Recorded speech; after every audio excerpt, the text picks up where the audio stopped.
नमस्कार दोस्तों, मेरा नाम रिजवाना शेख है। Think and grow rich book part 7 continue करती हूँ। एक व्यक्ति इच्छा की शक्ति का दोहन और उपयोग कैसे कर सकता है, इसका इस किताब के इस और बाद के अध्यायों के माध्यम से जवाब दिया गया है। अमेरिका के ज्ञात इतिहास में अब तक के सबसे लंबे समय तक रहने वाले और शायद सबसे अधिक विनाशकारी मंदी के अंत में दुनिया को यह संदेश प्रसारित किया जा रहा है। यह अनुमान करना उचित है कि यह संदेश कई ऐसे लोगों के ध्यान में आ सकता है जो मंदी के मार से घायल हो गए।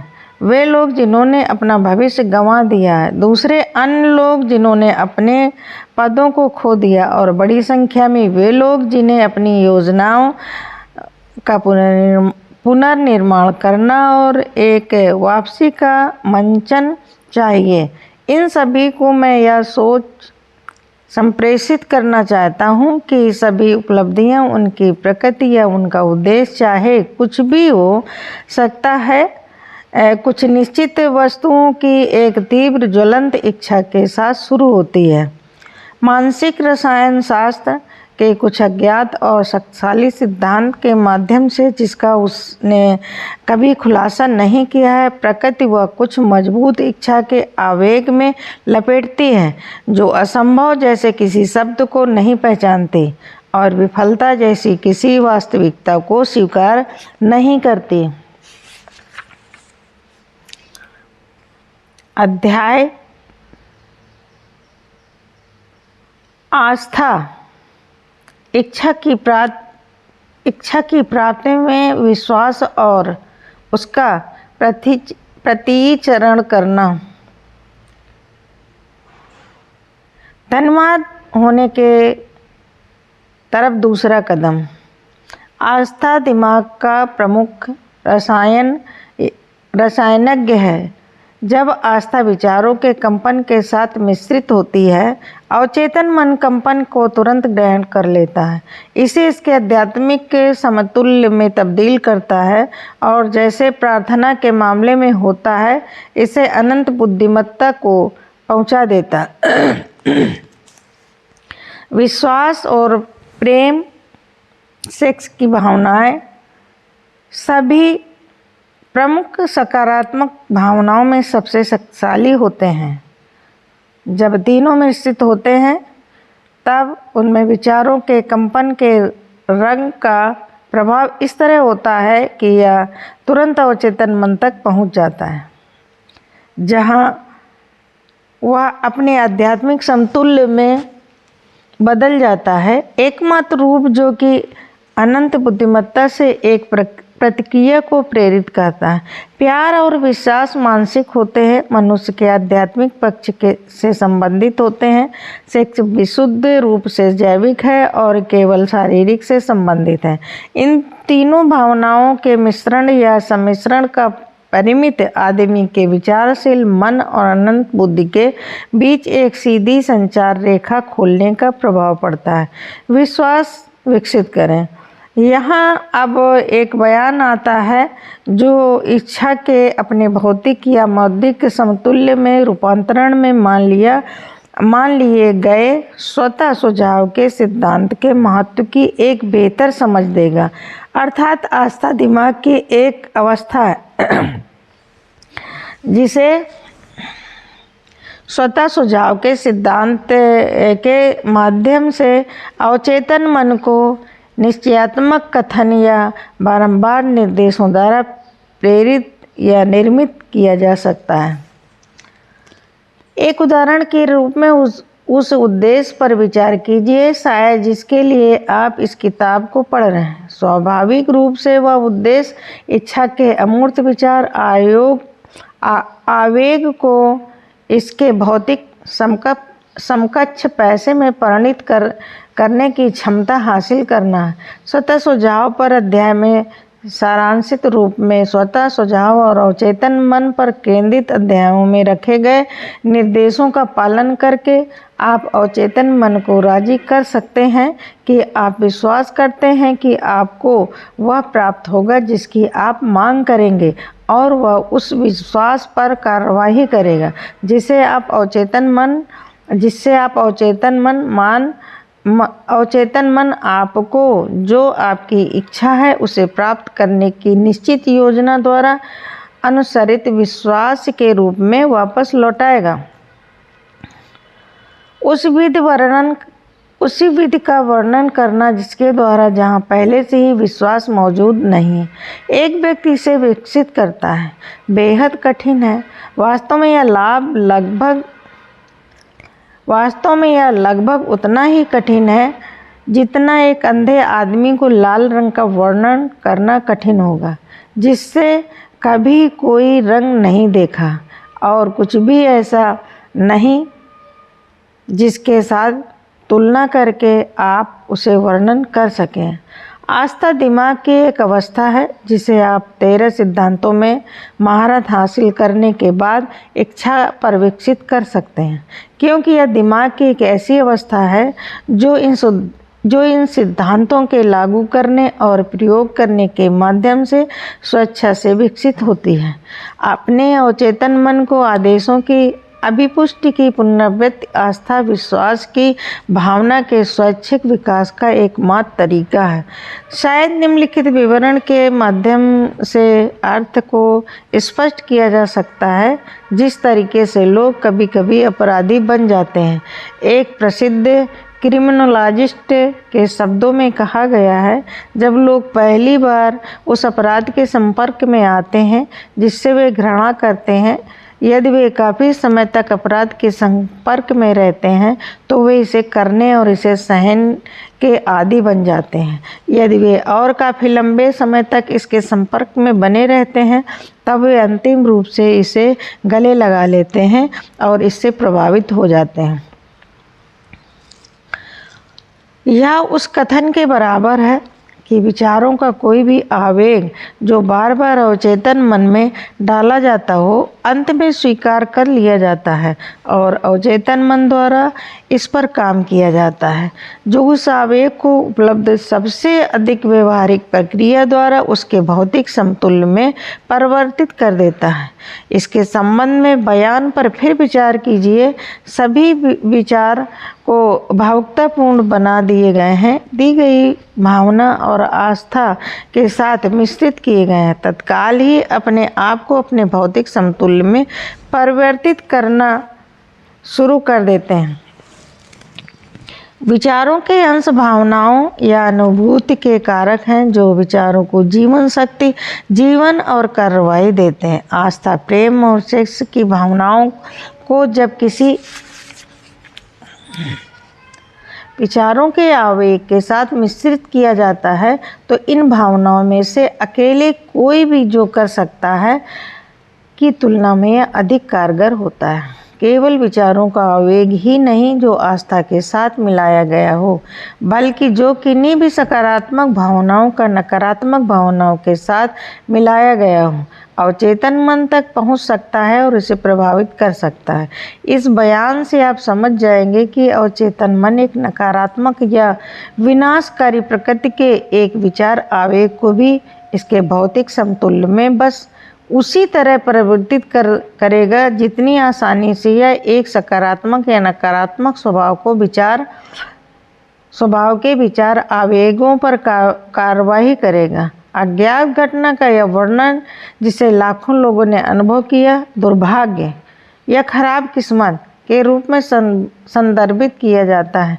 ऐसे लाखों लोग हैं जो कुछ अज्ञात शक्तियों के कारण, जिन पर वे विश्वास करते हैं कि उनका कोई नियंत्रण नहीं है, गरीबी और विफलता के लिए खुद को अपराधी मानते हैं।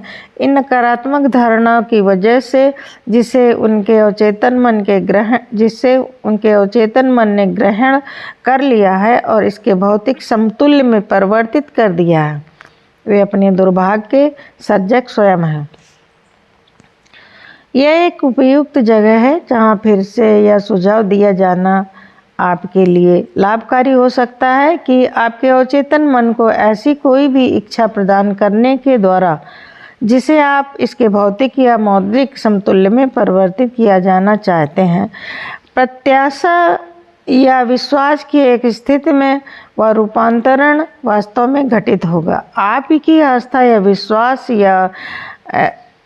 विश्वास वह तत्व है जो आपके अवचेतन मन की कार्रवाई निर्धारित करता है। स्वतः सुझाव के माध्यम से आपके अवचेतन मन को निर्देश दिए जाते हैं समय उसे धोखा देने में। मैं आपके लिए कोई भी वादा नहीं है, जैसा कि मैं अपने बेटे के अवचेतन मन को धोखा दिया। हम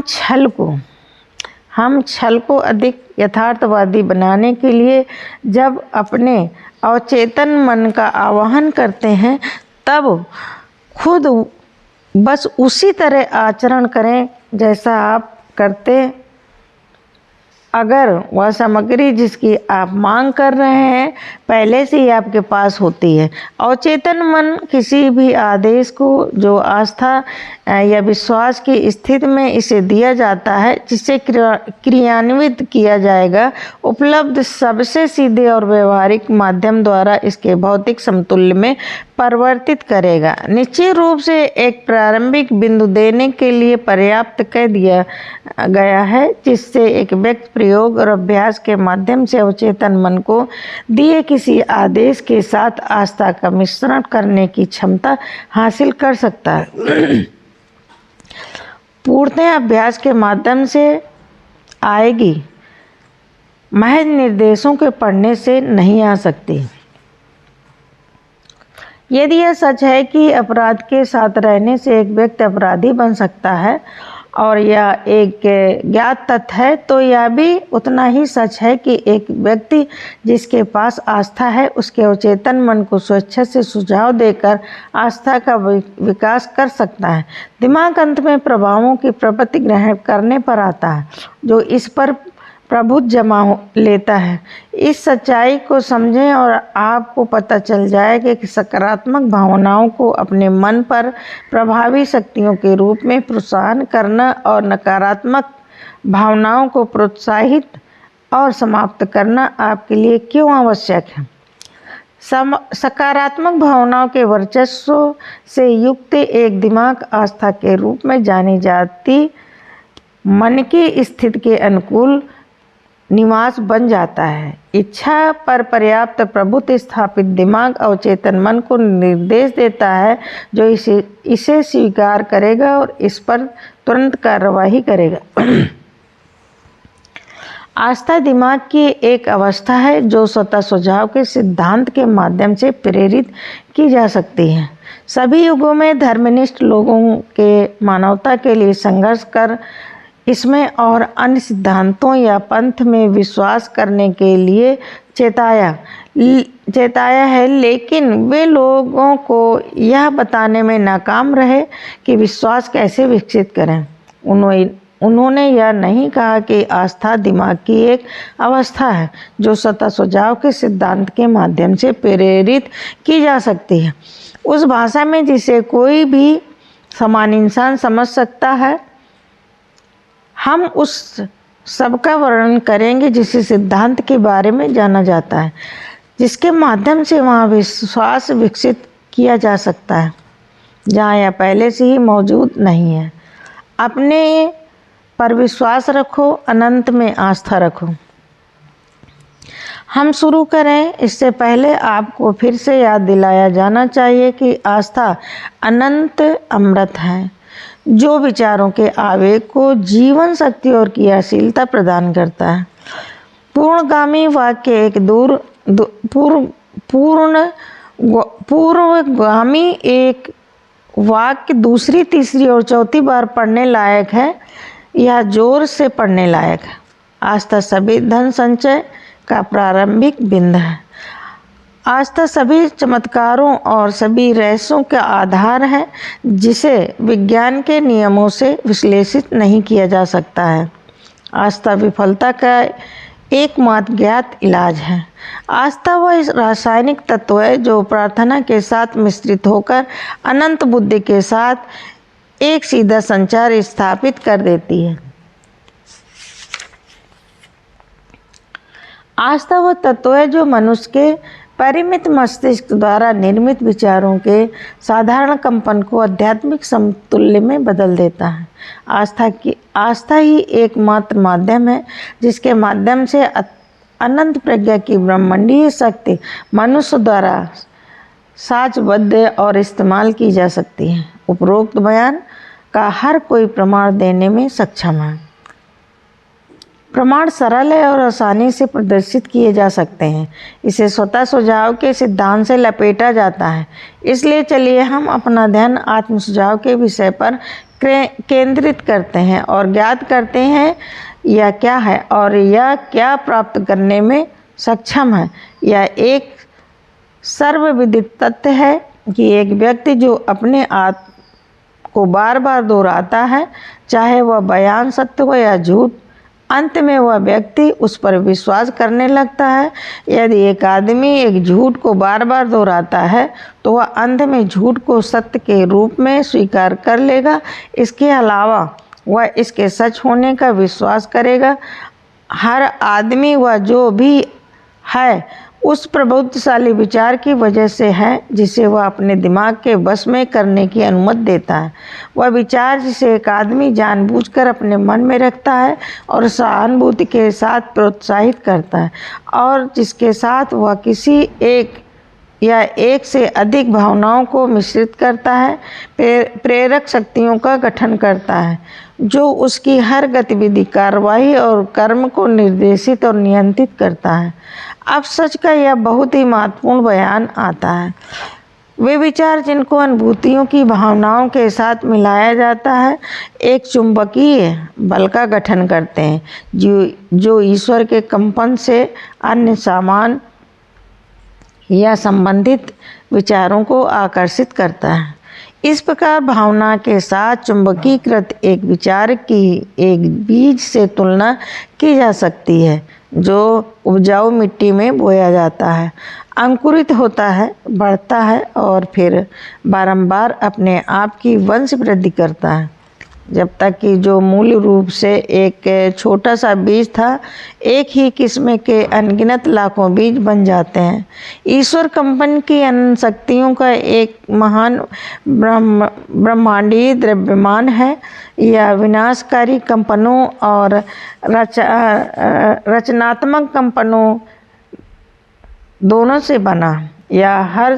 यह हर समय भय, गरीबी, बीमारी, असफलता, दुख की तरंगों और समृद्धि, स्वास्थ्य, सफलता और खुशी की तरंगों को वहन करता है। निश्चित रूप से उसी तरह जैसे रेडियो के माध्यम से संगीत के सैकड़ों वाद्य यंत्रों की आवाज़ और सैकड़ों मानों की ध्वनि प्रसारित होती हैं जिनमें से सभी अपने स्वयं के व्यक्तित्व और पहचान के माध्यम को बनाए रखती हैं। ईश्वर के महान संग्रह से मानव मस्तिष्क तरंगों को लगातार आकर्षित कर रहा है जो उसके साथ घुल मिल जाता है, जो मनुष्य के मस्तिष्क पर प्रभावी हो जाता है। कोई भी सोच, विचार, योजना या उद्देश्य जो एक व्यक्ति अपने मन में रखता है ईश्वर की तरंगों से अपने संबंधित मेजबानों को आकर्षित करते हैं। इन संबंधितों को अपने स्वयं की शक्तियों में जोड़ते हैं और जब तक यह उस व्यक्ति जिसके मन में वह रखा जा चुका है का प्रभावी प्रेरक स्वामी हो जाता है तब तक इसमें वृद्धि करता है। अब हम शुरुआती बिंदु पर वापस चलते हैं और एक विचार योजना का उद्देश्य के मूल बीज दिमाग में कैसे रोपे जा सकते हैं के रूप में सूचित हो जाते हैं। जानकारी आसानी से अवगत करा दिए गए किसी भी विचार योजना या उद्देश्य सोच की पुनरावृत्ति के माध्यम से दिमाग में रोपा जा सकता है। यही कारण है कि आपको अपने प्रमुख उद्देश्य या सुनिश्चित मुख्य उद्देश्य का एक बयान लिखने, इसे याद करने और इसे श्रव्य शब्दों में दिन प्रतिदिन दोहराने के लिए कहा जाता है जब तक कि ध्वनि की ये तरंगें आपके अवचेतन मन पर न पहुंच जाएं। हम जो हैं वह विचारों की उन तरंगों के कारण हैं जो हम अपने दैनिक पर्यावरण की उत्तेजनाओं के माध्यम से उठा और पंजीकृत कर सकते हैं। किसी भी दुर्भाग्यपूर्ण पर्यावरण के प्रभावों को दूर करने का संकल्प करने के लिए और अपने जीवन के लिए अनुशासन का निर्माण करने के लिए मानसिक परिसंपत्तियों और देनदारियों की सूची बनाने पर आपको पता चल जाएगा कि आपकी सबसे बड़ी कमजोरी आत्मविश्वास की कमी है। आत्म सुझाव के सिद्धांत की सहायता के माध्यम से इस बाधा पर विजय प्राप्त की जा सकती है और कायरता को साहस में बदला जा सकता है।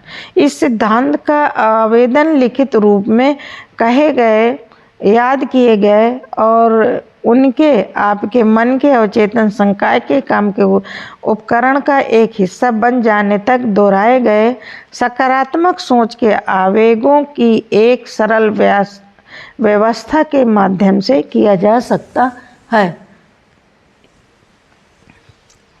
आत्मविश्वास का सूत्र।